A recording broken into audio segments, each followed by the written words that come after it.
सो hi guys, आज आ गए हैं हम अपने ऑपरेटिंग सिस्टम के थर्ड लेक्चर के साथ। यहाँ पे हम, जैसे कि आप जानते हैं, यहाँ पे हम कंप्यूटर टीचर से रिलेटेड जो भी एग्जाम होते हैं, बीपीएससी, एचपीएससी, केडीएस, एनवीएस या फिर डीएसएसबी, कोई भी एग्जाम होता है कंप्यूटर टीचर से रिलेटेड, यहाँ पे आपको उस लेवल के क्वेश्चन, जिस तरीके से कंप्यूटर टीचर में जो भी क्वेश्चन पूछे जाते हैं, उस लेवल के क्वेश्चन आपको यहाँ पे देखने को मिलेंगे।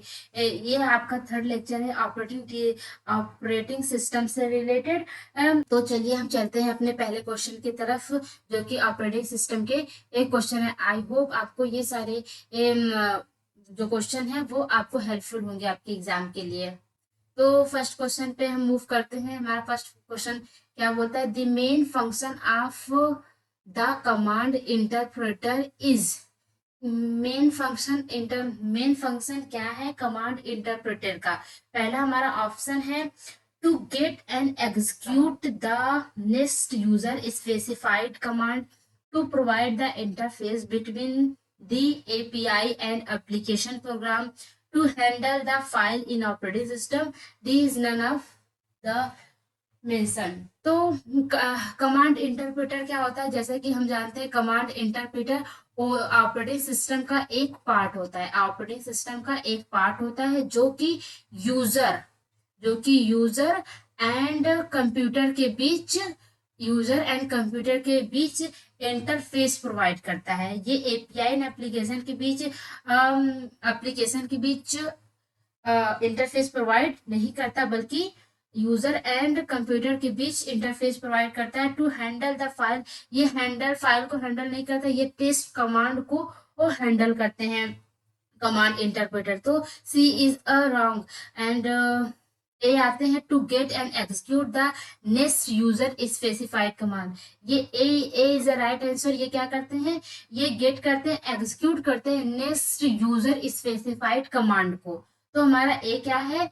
यह कमांड इंटरप्रेटर का मेन फंक्शन होता है। अब चलिए हम चलते हैं अपने नेक्स्ट सेकंड क्वेश्चन पे। हमारा नेक्स्ट सेकंड क्वेश्चन क्या बोलता है? In operating system each process has its own. Operating system में, जैसा कि हम जानते हैं, हमारे बहुत सारे प्रोसेस हैं जो कि एग्जीक्यूट होते हैं। ये बोला है कि हर प्रोसेस के पास अपना खुद का क्या होता है। पहला ऑप्शन हमारा है from address space and global variable.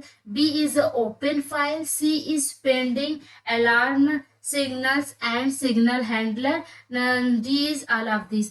Her process के पास खुद का अपना address space, global variable, stack, program counter और जो रजिस्टर, डेटा सेक्शन, ये सारे हर प्रोसेस के पास होते हैं। एड्रेस हो गया, ग्लोबल वेरिएबल हो गया, डेटा सेक्शन हो गया खुद का, रजिस्टर हो गया एंड जो प्रोसेस स्टैक होता है, वो सारी चीजें हर एक प्रोसेस पास खुद का होता है इन ऑपरेटिंग सिस्टम में। तो A is the right answer.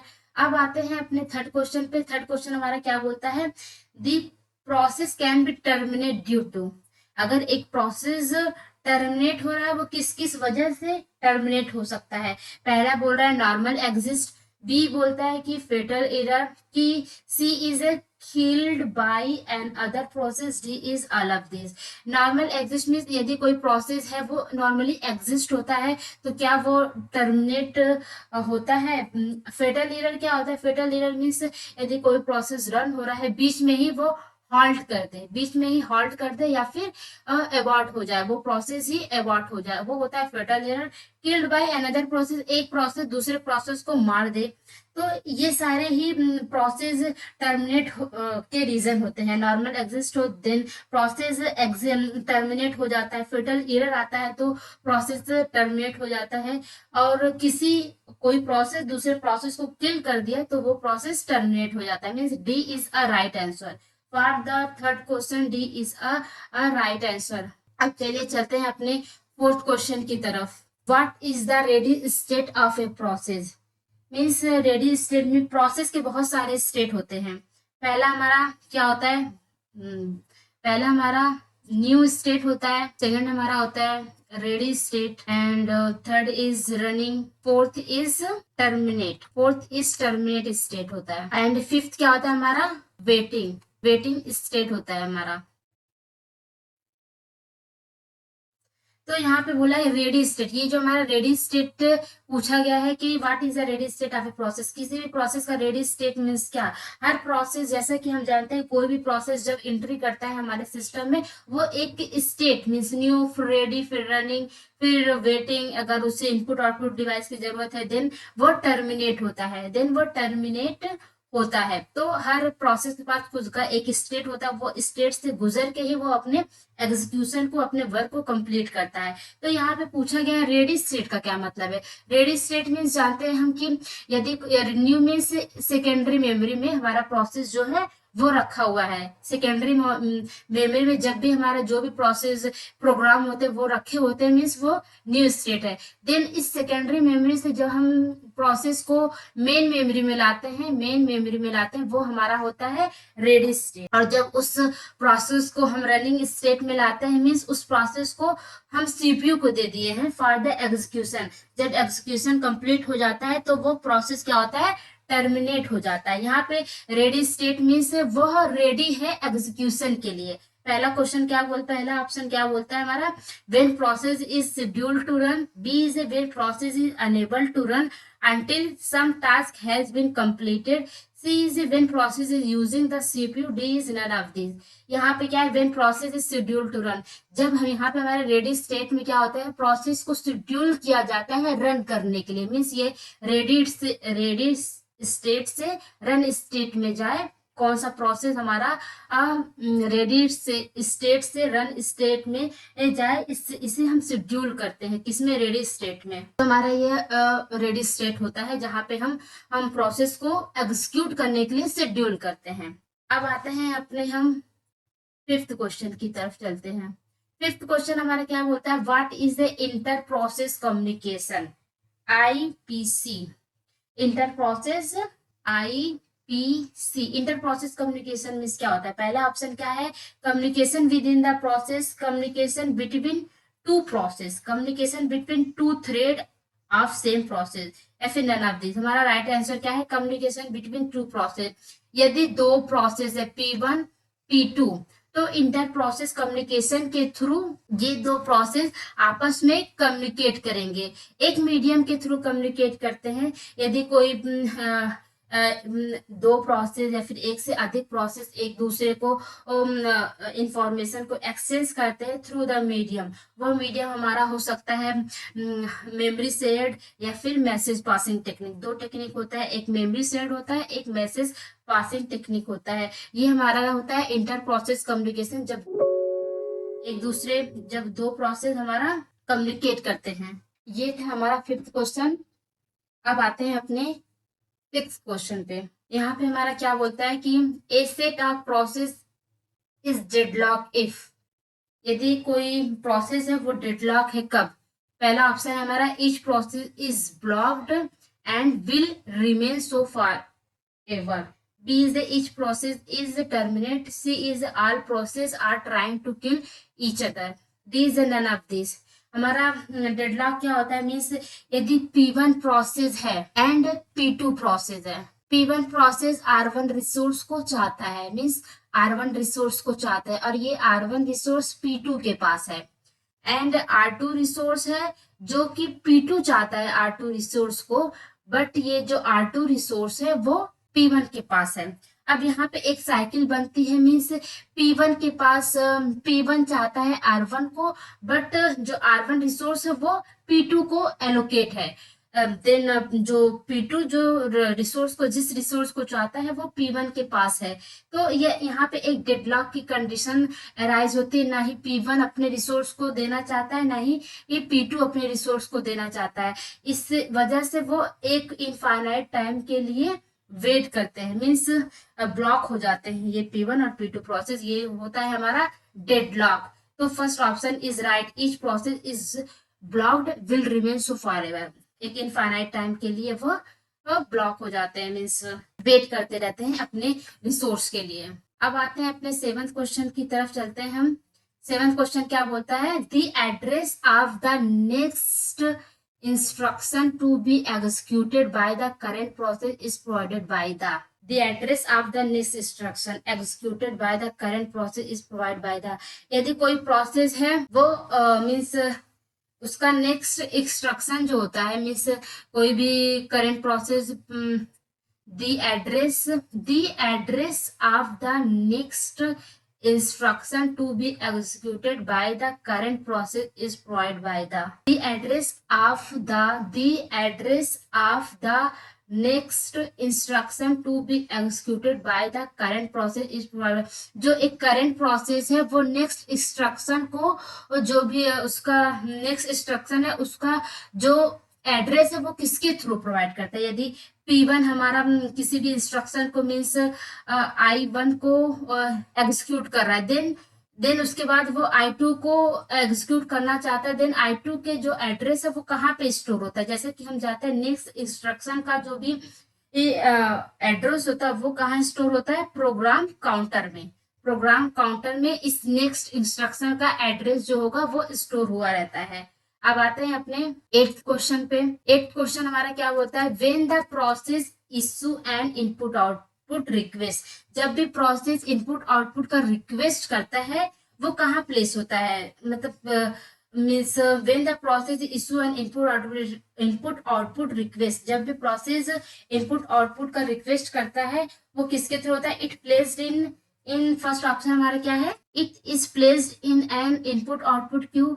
B is it placed in waiting queue, C is it placed in ready queue and D is it placed in the job queue। तो हमारा पहला option सही है, ये कहाँ placed होता है, इनपुट आउटपुट क्यू में। यदि आप इनपुट आउटपुट का रिक्वेस्ट करना चाहते हैं तो ये कहाँ प्लेस्ड होता है, इनपुट आउटपुट क्यू में। A is the right answer for the 8th question. अब हम चलते हैं अपने 9th क्वेश्चन की तरफ। हमारा 9th क्वेश्चन क्या बोलता है, what is a long term scheduler. Long term scheduler क्या होता है, it select which process has to be brought into the ready queue। B is it select which process has to be executed next and allocated CPU। C is it select which process to remove from memory by swapping and D is none of these।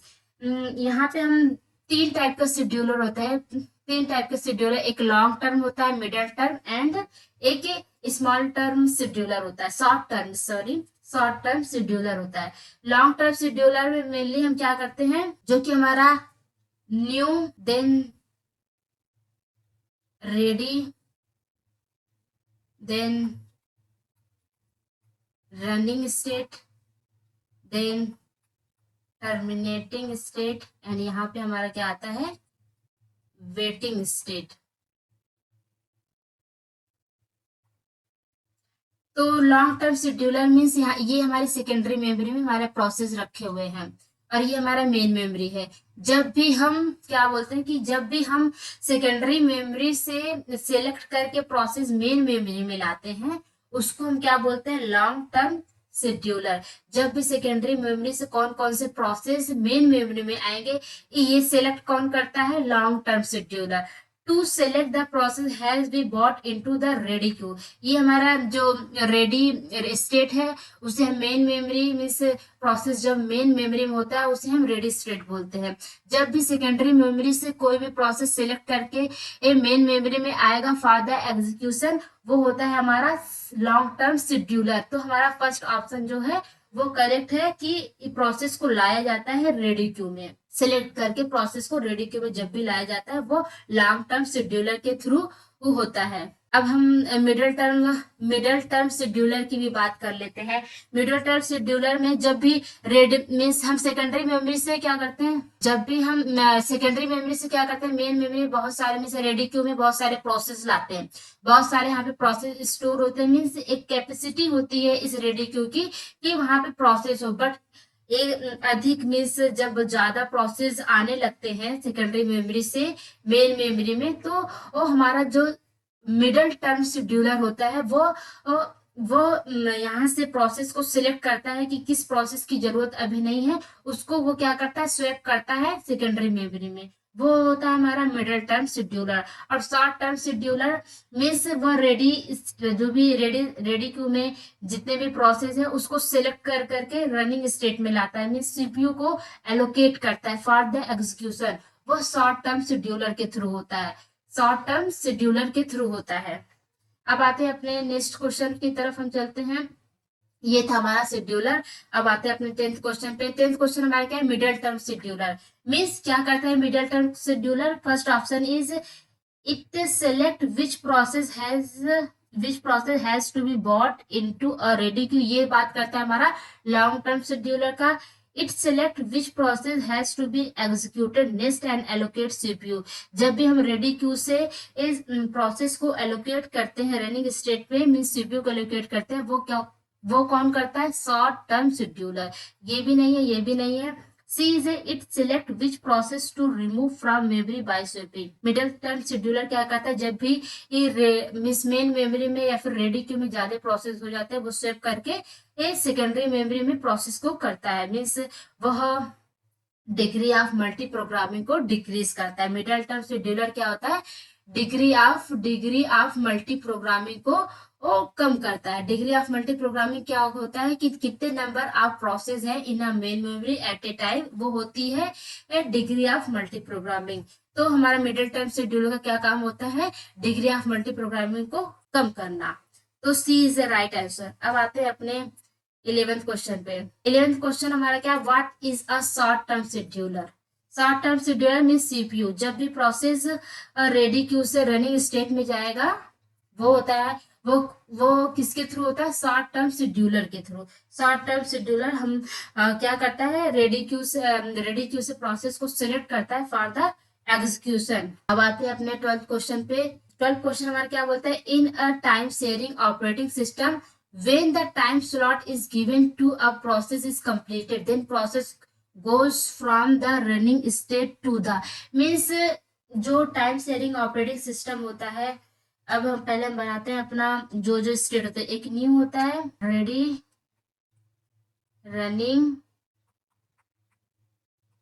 Terminate, waiting.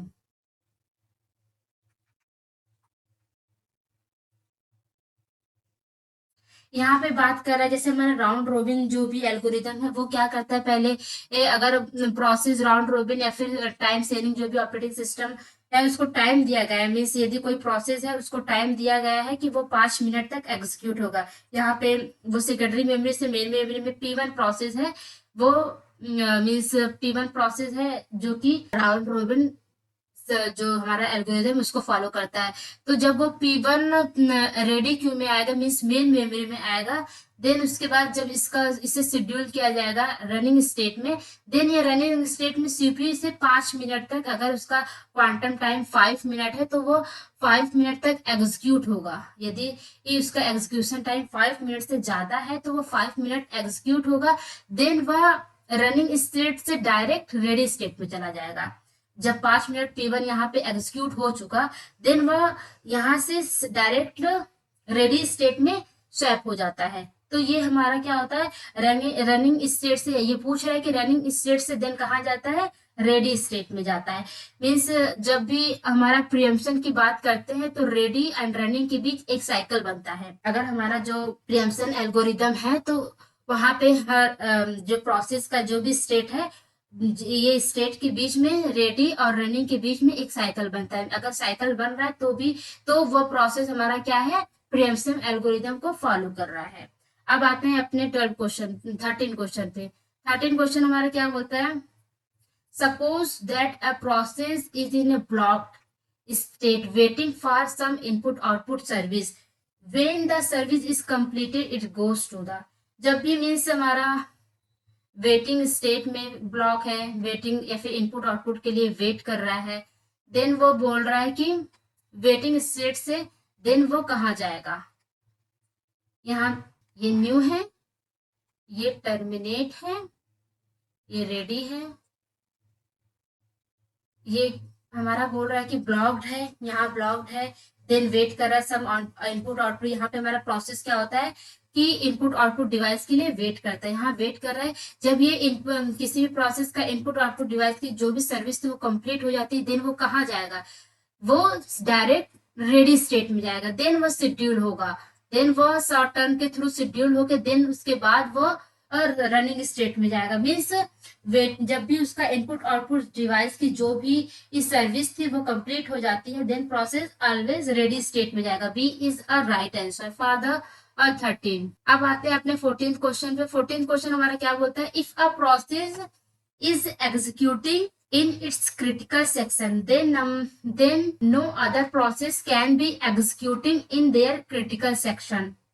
This is a condition called critical section। में क्या होता है, एक ऐसा place होता है हमारा critical section जहां पे शेयर्ड रिसोर्स होते हैं। मीन्स P1 है, P2 है, P3 है, प्रोसेस P1 P2 P3 है, इस रिसोर्स को चाहते हैं। ये क्रिटिकल सेक्शन एक ऐसा प्रोसेस है जहां पे एट ए पर्टिकुलर टाइम सिर्फ एक ही प्रोसेस एंट्री ले सकता है। जब यदि P1 प्रोसेस एंट्री लेता है, जब तक P1 प्रोसेस एग्जिस्ट ना हो जाता नहीं हो जाता, तब तक P2 वो प्रोसेस एंट्री नहीं लेगा इस क्रिटिकल सेक्शन में। इसे हम क्या बोलते हैं इसे अब म्यूचुअल एक्सक्लूजन बोलते हैं। मीन्स यदि एक प्रोसेस किसी भी रिसोर्स का यूज कर रहा है at a particular time, then उस रिसोर्स का यूज कोई दूसरा प्रोसेस नहीं कर सकता। ये हमारा क्या होता है, म्यूचुअल एक्सक्लूजन। अब आते हैं अपने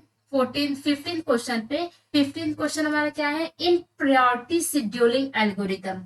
ये क्वेश्चन हो चुका है। प्रायोरिटी शेड्यूलिंग एल्गोरिथम मींस जिसकी प्रायोरिटी सबसे हाई होगी वह सीपीयू को सबसे पहले एलोकेट होगा।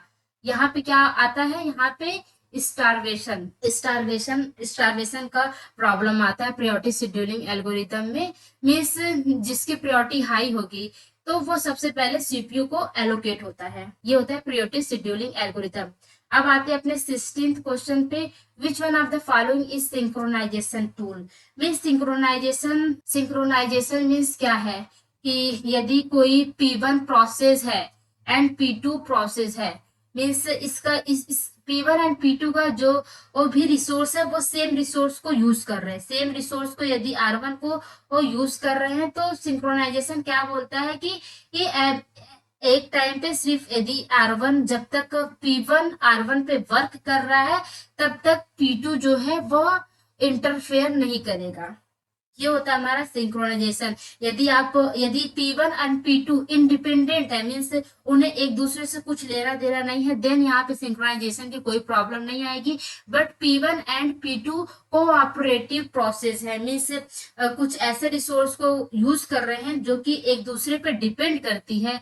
मीन्स यदि P1 पहले एग्जीक्यूट कर लिया देन वैल्यू अलग होगी, यदि P2 पहले एग्जीक्यूट कर लिया इस रिसोर्स पे देन वैल्यू अलग होगी। मीन्स P1 एंड P2 एक दूसरे पे डिपेंड कर रहे हैं।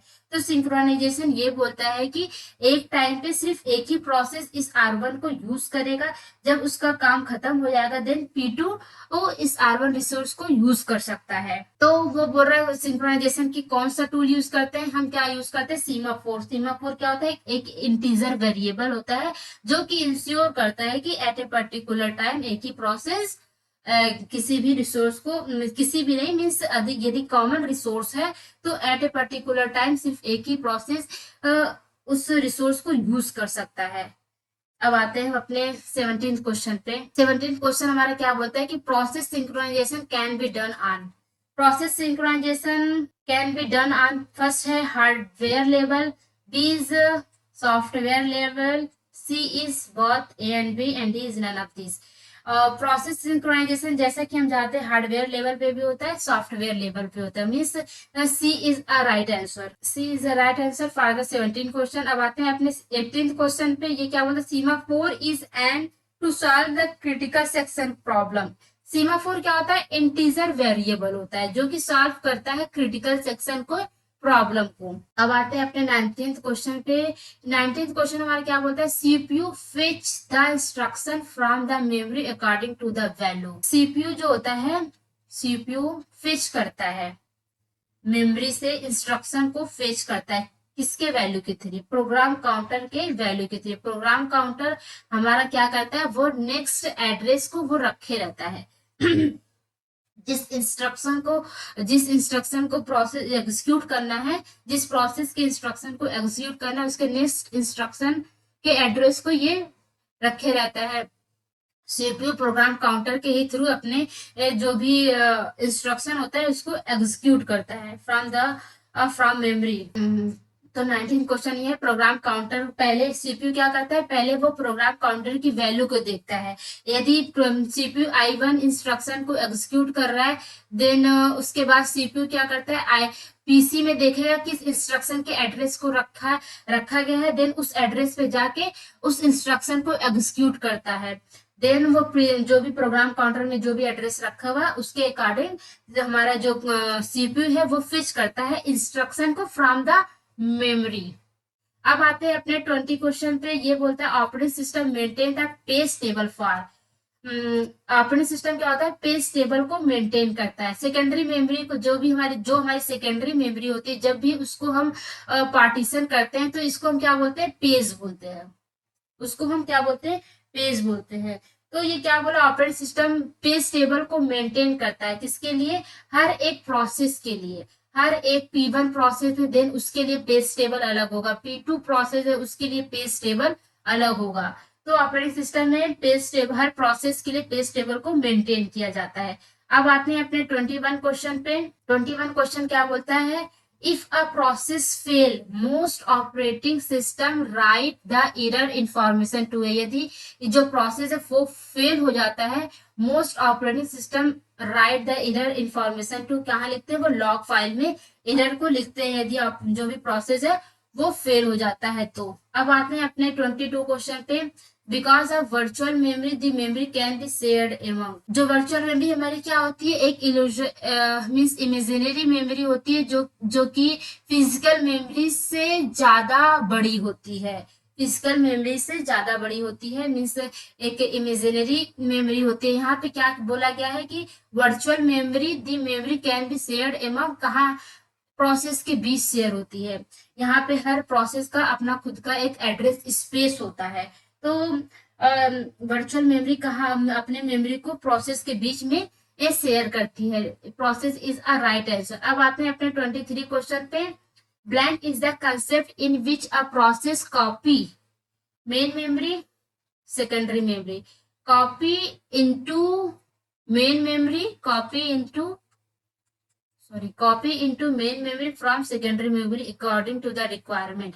ये हमारी है सेकेंडरी मेमोरी, जहाँ पे ये हमारी सेकेंडरी मेमोरी है। यहाँ पे प्रोसेस मीन्स रिक्वायर्ड के अकॉर्डिंग सेकेंडरी मेमोरी से एक प्रोसेस को, प्रोग्राम को मेन मेमोरी में लाया जाता है। तो इसे हम क्या बोलते हैं, डिमांड पेजिंग। इस कॉन्सेप्ट को हम डिमांड पेजिंग मीन्स जब भी सीपीयू रिक्वेस्ट करता है न्यू प्रोसेस को, देन वो यदि मेन मेमोरी में नहीं है देन सेकेंडरी मेमोरी में जाता है, उस प्रोग्राम को P1 में लोड करता है।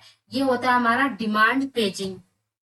अब आते हैं अपने 24 क्वेश्चन पे चलते हैं। Swap 24 question is swap space exist in. हमारा जो स्वैप स्पेस है वो कहाँ एग्जिस्ट करता है, सेकेंडरी मेमोरी में। जो भी हमारा स्वैप स्पेस है वो एग्जिस्ट करता है सेकेंडरी मेमोरी में। अब आते हैं अपने लास्ट क्वेश्चन 25 पे। Which one of the following is the address of generated by CPU. जैसा कि हम जानते हैं सीपीयू लॉजिकल एड्रेस को जनरेट करता है, और जो हमारी मेमोरी यूनिट होती है वो फिजिकल मेमोरी को देखती है। तो ये थे हमारे क्वेश्चन। आई होप ये सारे क्वेश्चन आपको काफी ज्यादा हेल्पफुल होंगे एक किसी भी कंप्यूटर टीचर के एग्जाम के लिए। Thank you for watching.